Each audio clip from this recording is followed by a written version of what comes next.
আল্লাহ তাআলা কিয়ামতের কঠিন ময়দানে যেদিন স্বামী স্ত্রীকে চিনবে না, স্ত্রী স্বামীকে দেখে পালিয়ে যাবে, বন্ধু বন্ধুরে চিনবে না, পীর সাহেব মুরিদরে চিনবে না, মুরিদ পীর সাহেবরে চিনবে না, দলের কর্মী তার নেতারে চিনবে না, নেতা তার কর্মীরে চিনবে না, বন্ধু বন্ধুরে দেখে পালাবে। এই কঠিন মুহূর্তে সূর্যটা মাথার কাছে চলে আসবে, জমিনটা তামার জমিন হবে, আজকের জমিনের মতো নয়।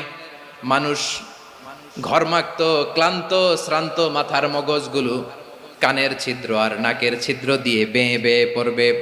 বিশ্বনবী ফরমান, ময়দানে 7 শ্রেণীর ব্যক্তিকে রব্বুল আলামিন তার আরশের নিচে ছায়া দিবেন। তার মধ্যে প্রথম শ্রেণীর ব্যক্তি হলো ইমামুন আদিল। ইমামুন আদিল, ন্যায়পরায়ণ শাসক, যে ইনসাফ